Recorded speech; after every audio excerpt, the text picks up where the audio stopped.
Capítulo 7. Uma rosa é uma rosa. É uma rosa, é uma rosa. Ninguém pode se libertar da crença em teus poderes e fazer o seu retorno ao Éden enquanto não quiser abandonar os seus julgamentos humanos e olhar para o mundo por meio de uma mente não condicionada. A prática de não ver nem bem e nem mal pode começar no exato momento em que um objeto cair sob o seu olhar, ou você se deparar com qualquer pessoa. Porém, em muitos casos, é mais simples começar a prática com objetos ou pessoas com os quais não esteja envolvido emocionalmente. A prática pode começar com um buquê de flores com que você tenha sido presenteado. Se você não tiver nenhuma ideia pré-concebida sobre ele, não saberá se vai lhe trazer alegria com a sua beleza ou um acesso de febre alérgica. Contemple-o, olhe para ele, e se vir que ele tem poder, quer benigno, quer maléfico, terá de pensar sobre isso por um longo tempo, para chegar a uma conclusão. Mude tudo e reconheça que tais flores, nelas e por si mesmas, não têm qualquer poder. Não são nem boas e nem más. Nesse ponto, você talvez queira admitir que não são más, mas ficará maravilhado em ter que admitir que não são boas tampouco. A resposta é que elas não são boas no sentido de o bem não ser incorporado nelas. O bem está incorporado na consciência do indivíduo que lhe mandou as flores, uma vez que o bem é o amor. O amor é o bem. O amor é invisível e espiritual. O amor é a substância que enviou tais flores para você, talvez de grande distância. O amor é essa coisa invisível de que as flores são a expressão visível. Se chamar as flores de boas, e então, após 3 ou 4 dias, já murchas, elas forem jogadas fora, você terá perdido o seu bem. E visto que o seu valor, além do prazer momentâneo, residia na lembrança do seu doador, do amor que as enviou, da devoção, da amizade e da gratidão, não faz realmente diferença alguma o que a elas acontece. Quando as flores tiverem fenecido, há tempo jogadas fora e esquecidas, embora como um bem, o amor e o apreço de que elas eram a expressão permanecerão, criando no plano invisível um liame eterno e imortal entre o doador e o receptor. Por essa razão, nunca devemos ficar desgastados pela perda de qualquer coisa a que tenhamos emprestado valor, independentemente do quanto de dinheiro possa ter custado. O valor do objeto jaz no invisível e naquilo que representa na sua experiência pessoal. O bem verdadeiro é sempre invisível. Nunca pode ser visto, ouvido, tocado, saboreado ou cheirado. E por isso é inatingível pelos sentidos humanos.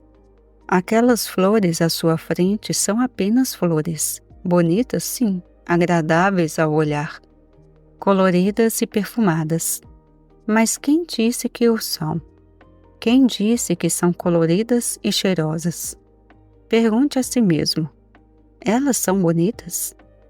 Espere então até começar a perceber que não havia registro de cor até que essas vibrações tocassem os meus olhos e que minha mente as interpretasse e eu soubesse então que as flores são amarelas. Não há beleza ou perfume até que a minha mente decodifique tais vibrações como beleza, cor e perfume. Ao ponderar assim, você achará que mesmo a forma das flores não é bonita por si mesma, mas o é por causa da sua interpretação. E ao contemplá-las, já convencido de que não são nem bonitas e nem feias, de repente, no vazio que se criou, lhe virá a percepção do que está olhando e achará que é muito mais do que um vaso de flores e será levado a esta conclusão: Rosas, vocês não são nada usando a minha mente incondicionada como instrumento. Eu criei vocês à minha imagem e semelhança. Eu lhes dei a cor e a forma, a beleza e o perfume. Note, porém, que este eu não é o sentido pessoal de eu, que nunca poderia fazer tais coisas, mas o eu que é Deus, aquela parte de nós que é a nossa verdadeira identidade, e que é o eu que criou as rosas à sua imagem e semelhança.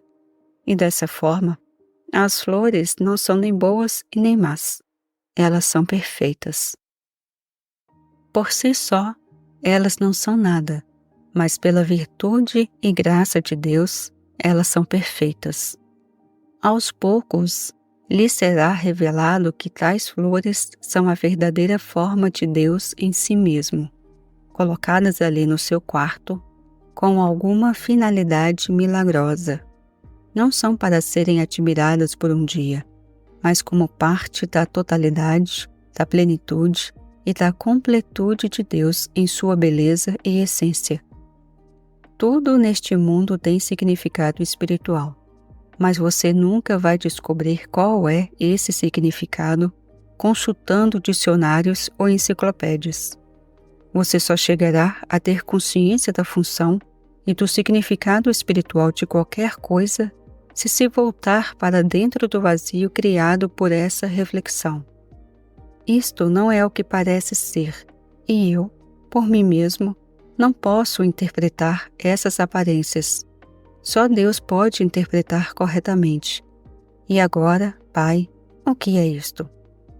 E aí virá a revelação e a explicação da verdadeira identidade e significado espiritual. Se você for alguém assolado por carência, é possível que se encontre em tal estado de confusão que a sua mente esteja bloqueada pelo medo de que não haja suficiência e que às vezes ache muito difícil aquietar a mente o bastante para uma meditação tranquila. Mas há uma maneira de você poder meditar mesmo com esses pensamentos perturbadores predominando em sua consciência. Sua mente assentará em tal paz e tranquilidade que Deus será capaz de lhe falar sobre o suprimento. Pegue um dinheiro qualquer, seja moeda ou papel, e ponha-o na sua frente. Olhe para ele. Se puder ver o mesmo que eu vejo, concordará que se trata de algo tão morto quanto uma porta, inanimado, sem vida. Se continuar a olhar para o dinheiro e continuar com suas cogitações, seu pensamento provavelmente se voltará para a origem desse dinheiro e sobre como veio parar em suas mãos. Talvez alguém o tenha dado a você como uma expressão de gratidão ou de amor. Ou, se o tiver ganho, representa o pagamento que recebeu por um serviço de qualquer natureza. Aí poderá pensar nos possíveis usos dele. Como peça de metal ou de papel, não tem valor algum para você, mas pode ser usado como meio de troca, para vender ou comprar, de um jeito ou de outro. Você começa agora a perder a visão desse objeto como dinheiro e adquirir a visão de suas funções como algo útil, amável e generoso. Tão logo a sua mente tenha ido para além do dinheiro em si, começará a perceber por que esse dinheiro diz respeito a você. Uma vez que seja capaz de olhar para o dinheiro, verá que longe de ser o suprimento para você, é você que lhe fornece a sua capacidade e poder. No tempo em que a sua mente se deslocou do reino visível para o invisível, a paz o invadiu. Você se tornou quieto e chegou a uma completa tranquilidade, na qual pôde receber uma revelação de Deus sobre a verdadeira interpretação do dinheiro. Seguindo esse procedimento com qualquer coisa com a qual tenha sérias preocupações ou com a qual esteja excessivamente apegado, será levado à interpretação correta e à compreensão da sua função na sua experiência pessoal. Por exemplo, ao passo que a aquisição de dinheiro é geralmente considerada como algo desejável, e a dependência do álcool é considerada um mal, o alcoolismo pode ser encarado sob muitos aspectos como um problema de suprimento. Quando alguém começa a descobrir que o álcool tem um poder que não é nem bom e nem ruim, perde todo o gosto por ele. E isso é também verdadeiro para a gula e para o tabagismo. De fato, muitas pessoas gostariam de concordar que tais coisas não têm poder maléfico, mas concordarão pacificamente que tais coisas têm o poder de nos trazer prazer ou satisfação. Enquanto alguém lhes conferir algum poder, tanto para o bem como para o mal, será mantido em suas garras. Muitos alcoólatras têm sido curados pela compreensão de que não há poder maligno no álcool, mas têm tido sucesso maior em lidar com esse problema específico pelo conhecimento de que não há poder benigno no álcool. Diversos anos atrás, um caso muito interessante foi-me trazido por uma mulher que dizia, em grandes prantos e em seu virtuoso horror, que o marido havia chegado ao ponto de se recusar a trabalhar, que ela tinha que suportá-lo e que ele ficava deitado na cama o dia todo, a não ser no dia em que ela recebia o pagamento, quando então levantava e saía para comprar o suprimento semanal de uísque, usando para isso o seu suado dinheiro. A situação já era mais do que ela pudesse levar adiante, mas ela se interessara por uma cura espiritual e queria saber o que eu poderia fazer espiritualmente por isso. Foi pura inspiração que me levou a dizer: sabe de uma coisa? Estou achando que seu marido não é alcoólatra. Você é que é alcoólatra. Não sei o que você quis dizer, respondeu. Bem, você parece ter mais medo do álcool do que o seu marido. Ela me olhou com ar de quem nada compreendeu e disse: bem, talvez eu esteja. Vejo diariamente o que isso faz. Meu marido não acha isso terrível e ele gosta disso. Aí está uma diferença de opiniões. Você acredita, de fato, que o álcool seja ruim, não é? Certamente sim. E, no entanto, toda a base do nosso trabalho consiste exatamente no fato de não haver nem bem e nem mal. E agora, o que vamos fazer com isso? Posso expor tudo isso para você do seguinte modo. Suponha que seu marido queira usar o seu dinheiro para comprar refrigerante. Você teria objeções? Não. Eu iria para o trabalho contente e ele poderia ter todo o refrigerante que quisesse. Logo, o refrigerante é bom e o álcool é ruim. Novamente uma aparência. E nós estamos de volta a Adão e Eva. Agora vejamos quem está enganado nisso tudo, seu marido ou você. Seu marido acha que esse álcool é bom e você acha que é ruim. Você está num impasse, suponho, e vai passar um tempo sem poder ver o que eu vejo, que é de fato o refrigerante não é bom nem o uísque é mau. Ou seja, não há neles qualquer poder, já que todo poder está em Deus. Esta é a minha visão. Deus é o Todo-Poderoso e Infinito, e junto de Deus não há poder de bem ou de mal. Aonde isso me leva? Que devo eu fazer? Suponhamos que concorde em que, na próxima semana, o seu marido tenha todo o uísque que quiser, uma vez que sabemos agora não haver no uísque o poder do mal. E assim não teremos de nos preocupar com o que ele fará com o uísque. Vá logo para casa e diga-lhe que você cometeu um sério erro, e que não acha o uísque tão terrível apesar de tudo, e que a partir de agora ele poderá tê-lo o quanto quiser. Isso pareceu ter ido longe demais. Ela ficou chocada e assim saiu e sentou-se na outra sala por um tempo. Por fim, decidiu que, já que nada havia resolvido até então, ela tentaria isso como experiência. Quando entrou novamente no meu escritório, disse: bem, desse jeito não irei a parte alguma. Não posso fazer com que fique pior do que está. E assim eu o farei. Mas é uma coisa difícil que está me pedindo. Tente e verá. Ela voltou para casa, esperou o momento oportuno e, quando o marido quis a mencionada bebida, disse: "Oh, sim, certamente, aqui está." Ele a olhou surpreso, mas não fez nenhum comentário até uns poucos dias depois, quando foi se queixar com ela. "Você sabe, não é bebendo que sacia. Estão fazendo de novo o uísque no tempo da guerra. E não há nele vigor, não tem efeito, não tem poder para saciar." E foi como ele se livrou, por fim. Ele não podia mais beber, pois não mais lhe proporcionava a satisfação de antes.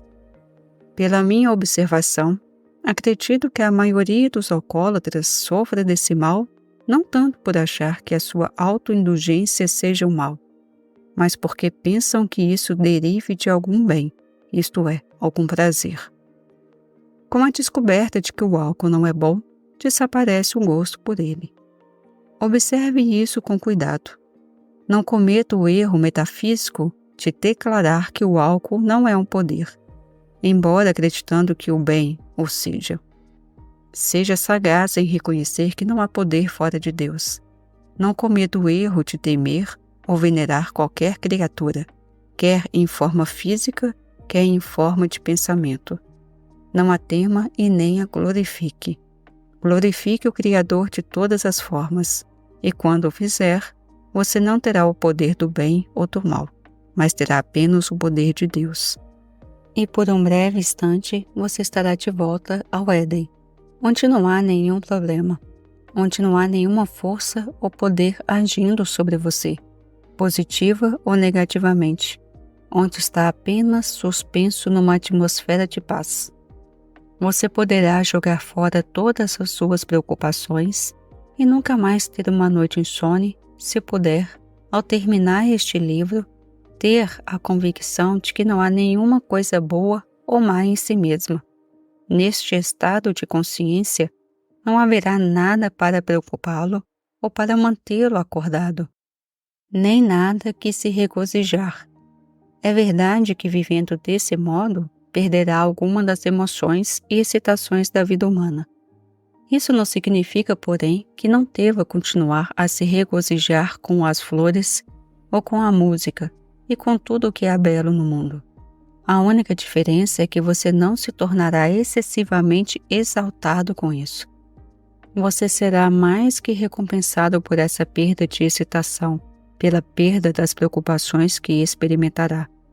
Terá então percebido não haver qualidades boas ou más em pessoas ou coisas. E, se você não lhes emprestar tais qualidades, essas não existirão. Qualquer que seja a aparência, será apenas algum tipo de forma, nada a não ser um vazio à sua frente, até que você decida em sua própria mente que tal coisa é bonita ou feia, que tal pessoa é boa ou má, ou que o seu cachorro lhe é fiel e que o cachorro do vizinho é uma peste. Pelo fato de nossas mentes terem se imbuído da ignorância típica das crenças humanas, preenchidas de condicionamentos educacionais e ambientais, conhecimentos psicológicos e médicos, nós não vemos as pessoas e as coisas como elas são. Nós as vemos como elas parecem ser, julgamos pelas aparências e sofrendo desse modo as consequências de tais julgamentos. O meio de livrar nossa mente da ignorância, da superstição e do medo é voltar para o Éden, onde não há o conhecimento do bem e do mal, onde perde-se a preocupação sobre estarmos nus ou vestidos, ou seja, a preocupação de sermos pobres ou ricos no momento, de termos virtudes ou falhas humanas, ou de sermos felizes ou infelizes. Comecemos a partir deste momento particular e deixemos o nosso desenvolvimento espiritual começar com a compreensão de que, se Deus é o princípio deste universo, Ele é perfeito. Uma estrela é uma estrela, uma rosa é uma rosa, um cão é um cão, e uma lua é uma lua. Não nos permitamos chamá-los de bons ou de maus. Chamemo-os com os seus nomes: estrela, rosa, cão, lua. E acharemos a revelação divina de suas naturezas, seu lugar certo e funções que desempenham em nossas vidas. Tudo o que há no universo emanou de Deus, mas o homem se desdobrou em muitas invenções. O homem virou e distorceu a realidade espiritual da criação de Deus para fins destrutivos, e até a glória do átomo tornou-se o horror da bomba atômica. O homem fez isso, não Deus. Deus nos deu os princípios que nos capacitaram a voar pelo ar, mas o homem utilizou esses princípios como instrumentos de devastação. E na medida de sua distorção mental das ideias de bem e de mal, as bênçãos das ideias vindas de Deus tornam-se um túmulo para milhões de pessoas.